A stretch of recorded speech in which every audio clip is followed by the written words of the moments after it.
దేవుని నామానికి మహిమ కలుగును గాక. ప్రియ దేవుని బిడ్డలారా, ప్రతి ఉదయకాలం ఈ దినం దేవుని వాగ్దానం చూస్తున్న ప్రియ దేవుని బిడ్డలందరూ ప్రత్యేకమైన వందనాలు. దేవుని బిడ్డలారా, మీ అందరూ బాగున్నారా? ప్రతి ఉదయకాలం వస్తున్న వాగ్దానం చూస్తూ దైవికంగా దేవుని స్తుతిస్తూ ఉన్నారా? ఈ దినం దేవుడు ఏ వాక్కు ఇస్తున్నాడు చూద్దాం. పరిశుద్ధ లేఖన గ్రంథం నుంచి యెషయా గ్రంథం 58వ అధ్యాయం 11వ వచనం చదువుకుందాం.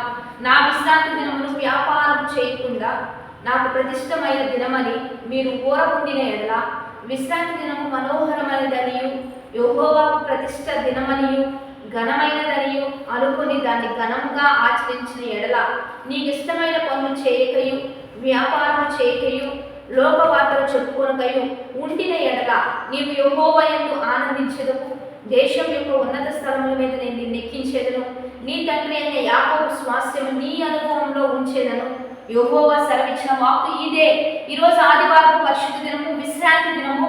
దీన్ని పరిశుద్ధంగా ఘనంగా దేవుని స్తుతించడానికే వాడాలని దేవుడు సెలవిస్తున్నాడు. దేవుని బిడ్డలా, ఏ వ్యాపారానికి కానీ ఏ లోక సంబంధమైన మాటలకు కానీ, ఇక్కడ ఒక మాట నేను చెప్తున్నాను, వ్యాపారం చేయొద్దని, ఇది నాకు ప్రతిష్ఠిత దినమని మీరు ఊరకు కూడా ఉండకూడదని, విశ్రాంతి దినము మనోహరమైనదిగా భావించాలంట, ఇది ఘనమైనదిగా ఆచరించాలంట.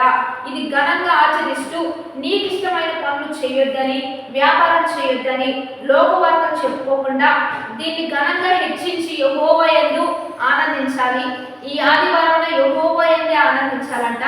అప్పుడు నీకు ఏం చేస్తావంటే, యెహోవా యందు ఆనందించడం వల్ల దేశం యొక్క ఉన్నత స్థలముల మీద దేవుని నెక్కిస్తానని, నీ తండ్రి యాకోబు యొక్క స్వాస్థ్యం నీ అనుభవంలో ఉంచే విధంగా దేవుడే మారుస్తానంటూ ఉండగా, ఇటువంటి గొప్ప దీవెనలు దేవుని బిడ్డరా మనం పొందుకోవాలంటే ఈరోజు ఆదివారం దేవునికే కేటాయించండి.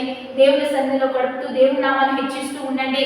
ఏ లోక సంబంధంగా టైం వేస్ట్ చేసుకోవద్దు. టైం టు టైం మందిరంలో ఉండడం, దేవుని పనులు చేస్తూ ఉండగా, నన్ను గణపరచు వారిని నేను గణపరుస్తానన్నాడు.